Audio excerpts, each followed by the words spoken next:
दोस्तों, एक 17 साल की लड़की जो देखने में बेहद ही खूबसूरत होती है। वो अपने गांव में जब भी बाहर निकला करती थी तो गांव का ही एक मन चला लड़का उसको हमेशा परेशान किया करता था। एक दिन दोस्तों, वो लड़का उस लड़की को इतना ज़्यादा परेशान कर देता है कि उसके साथ शारीरिक संबंध बनाने की कोशिश करता है। तब वो लड़की शोर मचाना शुरू कर देती है, जिसकी वजह से सभी गांव वाले इकट्ठा हो जाते हैं। उसके बाद उसके खिलाफ पुलिस कंप्लेन की जाती है। पुलिस वहां पे आती है, उस लड़के को गिरफ्तार करके थाने लेकर जाती है और उसे वहां अच्छी तरीके से सबक सिखाती है। उसके बाद उसे जेल भेज देती है। इस बात से उस लड़की की बहुत ज़्यादा बदनामी होती है। तब वो लड़का सोचता है कि जब मैं जेल से वापस आऊँगा तो इस लड़की से बदला ज़रूर लूँगा। आखिरकार दोस्तों, जब वो लड़का जेल से छूटकर बाहर आता है, उसके बाद दोस्तों इस लड़की के साथ कुछ ऐसी घटना कर देता है जिसकी कोई कल्पना भी नहीं कर सकता। जी हाँ दोस्तों, जब आप लोग सुनेंगे तो शायद आप लोगों को बहुत हैरानी होगी। इसलिए इस वीडियो को पूरा ज़रूर देखिएगा, क्योंकि वीडियो के अंत में आपको एक बहुत बड़ी सीख मिलने वाली है। तो आइए जानते हैं पूरी घटना इस वीडियो में। लेकिन वीडियो में आगे बढ़ने से पहले बस वही छोटी सी रिक्वेस्ट, वीडियो को लाइक कर दीजिए, चैनल को भी सब्सक्राइब कर दीजिए ताकि मेरा हौसला बढ़ता रहे। दोस्तों, ये सच्ची घटना है बाड़मेर राजस्थान की। वहाँ पे एक परिवार होता है। उस परिवार में माता पिता और एक लड़का एक लड़की होते हैं। लड़की 17 साल की होती है। लड़की देखने में बेहद ही खूबसूरत होती है। उस लड़की पे एक मनचला लड़का फिदा हो जाता है और उससे एक तरफा प्यार करने लगता है। उससे वो अपनी ख्वाहिशों को पूरा करना चाहता था, मगर ये लड़की उसे जरा सा भी भाव नहीं देती थी। इस वजह से वो लड़का एक दिन ऐसा कदम उठा देता है कि इस लड़की, जिसका नाम दोस्तों सरोज होता है, सरोज को जबरदस्ती पकड़ लेता है और उसके साथ संबंध बनाने की कोशिश करता है। मगर सरोज जोर जोर से शोर मचाने लगती है, जिससे गांव वाले सभी इकट्ठा हो जाते हैं और उसके बाद उस लड़के को पकड़ के पुलिस के हवाले कर दिया जाता है। पुलिस उस पर छेड़खानी का मुकदमा चलाती है और उसे जेल भेज देती है। जब वो लड़का जेल चला जाता है तो उससे बहुत ज़्यादा बदनामी महसूस होती है, क्योंकि चारों तरफ उसका शोर हो चुका था कि इसने फलाने की लड़की को छेड़ा है। अब इस बात का बदला लेने के लिए वो मन ही मन सोच रहा था कि जब मैं जेल से वापस आऊँगा तो मैं इससे बदला ज़रूर लूँगा। और इधर दोस्तों, जो सरोज होती है और उसके घर वाले होते हैं, कुछ समय जब बीत जाता है इन सारी बातों को भूल जाते हैं। कहते हैं कि जब पुलिस ने उसे सजा दे दिया है तो अब फिर हमें किस बात का डर है। लेकिन दोस्तों, जब ये लड़की सरोज 18 साल की होती है और इसके माता पिता एक जगह रिश्ता तय कर देते हैं। उस लड़के का नाम दोस्तों रजत होता है। जब रजत से सरोज की शादी तय हो जाती है, दिन पड़ जाता है और 15 दिन शादी को रह जाते हैं। तब तक वो मनचला लड़का जेल से भी छूट जाता है और जब वो सुनता है कि सरोज की शादी होने वाली है तो उसमें जानबूझकर विवाद खड़ा करने की कोशिश करता है। गांव में ही एक पंप होता है, उसी पंप पे जाकर जानबूझकर अनाप शनाप बकना शुरू कर देता है, जिसकी वजह से सरोज के घर वाले भी वहां पे पहुंचते हैं और वो भी उसे समझाने बुझाने की कोशिश करते हैं। लेकिन दोस्तों, बात बढ़ते बढ़ते बात इतनी बढ़ जाती है कि वहाँ गांव की कुछ औरतें भी इकट्ठे हो जाती हैं। उसके बाद कुछ पुरुष भी इकट्ठे हो जाते हैं और सब में लाठी डंडा चलना शुरू हो जाता है। वहाँ पे जो सरोज होती है, सरोज को इतना मारा जाता है कि उसका एक हाथ टूट जाता है और जो उसके कपड़े होते हैं वो महिलाएं होती हैं फाड़ देती हैं और उसका एक वीडियो बना लेती हैं। जब पुलिस को सूचना पहुंचती है तो पुलिस वहां मौके पर पहुंचती है और सरोज को फिर आनंद फानंद में हॉस्पिटल पहुंचाया जाता है। सरोज का वहां पे इलाज चल रहा होता है। इसी बीच में गांव का ही एक पड़ोसी, जहां पे इसका शादी लगा हुआ था, रजत के घर पे खबर दे देता है।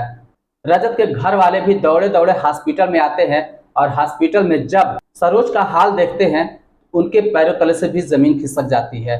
वो लोगों से पूछते हैं कि आखिर मामला क्या है, लेकिन सभी लोग बात को दबाने की कोशिश करते हैं, क्योंकि दोस्तों शादी को केवल 15 दिन रह गए थे और सबसे नाजुक समय यही होता है, क्योंकि जरा से बातों पे रिश्ता टूट भी सकता है। और आखिरकार जब रजत के माता पिता को सही बात पता नहीं चली तो वो लोग अपने घर गए और घर जाने के बाद फिर उन लोगों ने फैसला किया कि पता नहीं क्या वजह है, आखिर सरोज को क्यों मारा गया। हो सकता है इसका चाल चलन अच्छा ना हो। अब तमाम तरह की उनके दिमाग में बातें आने लगती हैं, तो वो सोचते हैं कि अभी यही मामला है, आगे चल के पता नहीं क्या होगा। ये सारी बातें दिमाग में सोचकर वो सरोज के घर पर फोन करते हैं और कहते हैं भाई साहब हमें आपकी लड़की से शादी नहीं करनी है, अभी पता नहीं क्या मामला है, क्या वजह है, आप लोग अच्छे इंसान नहीं हैं, आप लोग मारे पीटा करने वाले हैं, इसलिए हम आपके घर पे रिश्ता नहीं कर सकते।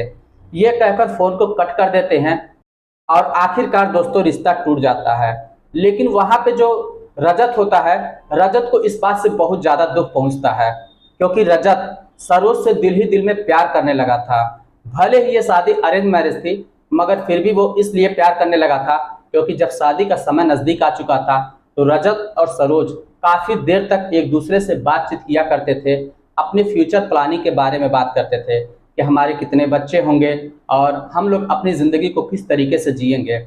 इस वजह से रजत जो होता है वो छोटा होता है, उसके एक बड़े भैया होते हैं और उसके पिता होते हैं, वही लोग मेन मालिक होते हैं।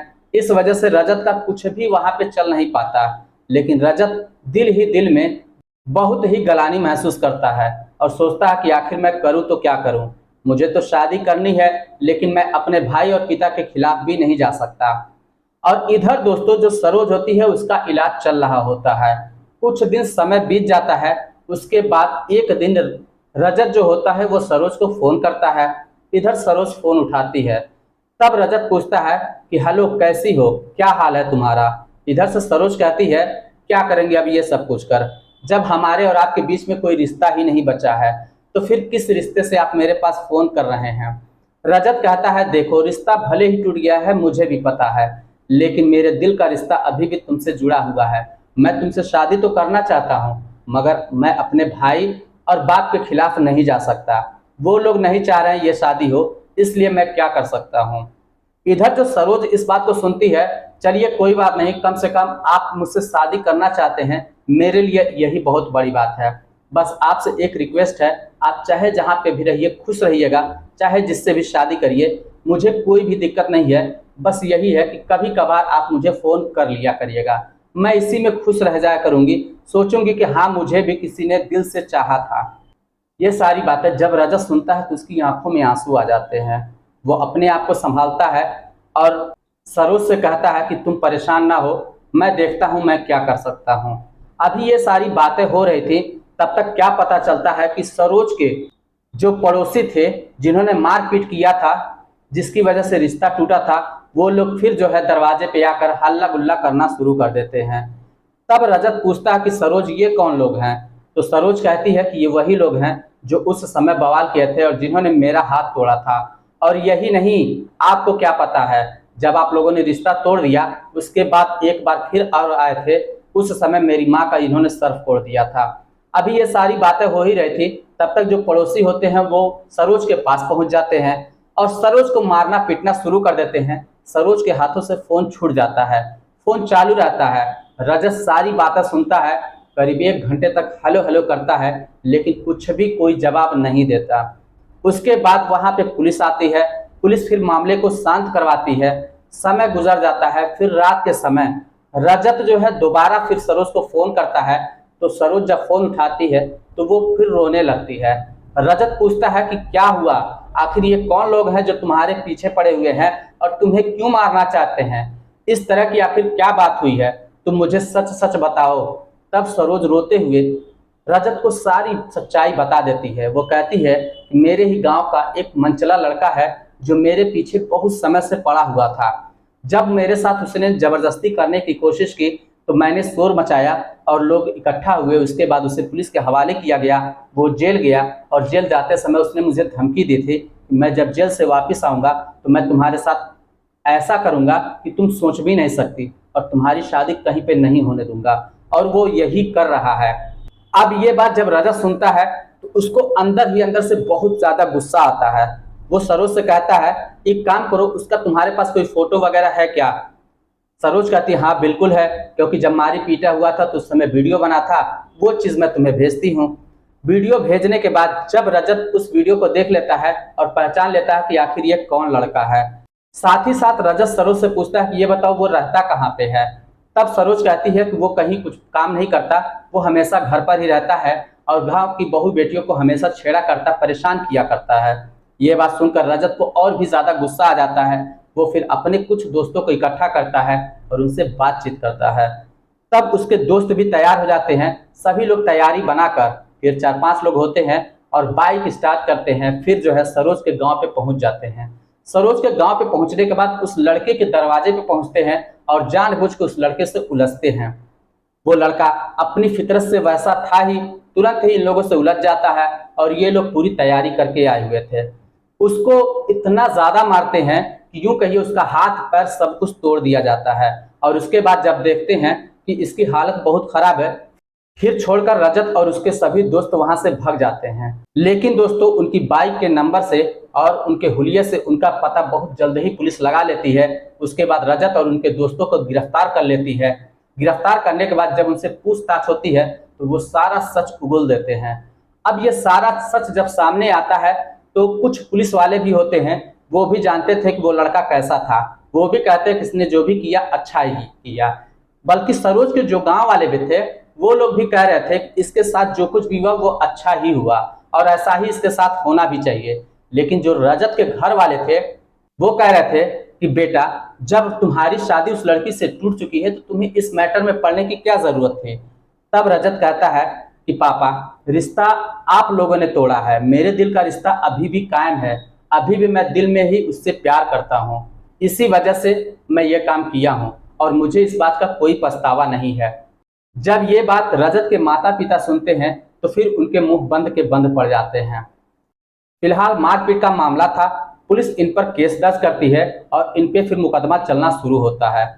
जो रजत के मामा होते हैं वो पेशे से वकील होते हैं और क्रिमिनल लॉयर होते हैं, तो वो आके इनका केस संभालते हैं और इसके बाद इनका केस चलता रहता है।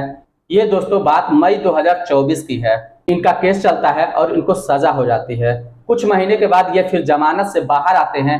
उसके बाद जब सरोज सुनती है कि रजत जमानत पर बाहर आ गया है तो वो भागी भागी आती है और रजत के गले मिलकर उसे रोने लगती है और कहती है कि जब हमारा तुम्हारा रिश्ता टूट चुका था फिर तुमने ये काम क्यों किया। तो रजत कहता है कि हम लोगों के शादी का रिश्ता टूटा था, हम लोगों के दिल का रिश्ता नहीं टूटा था और मैं दिल के हाथों मजबूर होकर यह काम किया हूँ, मुझे कोई भी पछतावा नहीं है।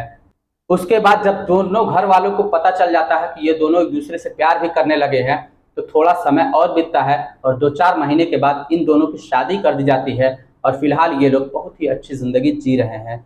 अभी भी कोर्ट में केस चल रहा है, आगे फैसला होना बाकी है। तो दोस्तों ये रही कहानी। आप लोगों का इस कहानी के बारे में क्या राय है? क्या रजत ने किया जो वो सही था? क्या सरोज के साथ जो हुआ वो सही था? आपको क्या लगता है? आपकी जो भी राय हो आप हमें कमेंट बॉक्स में लिखकर जरूर बताइएगा। चलिए फिर मिलते हैं नेक्स्ट वीडियो में, तब तक के लिए जय हिंद।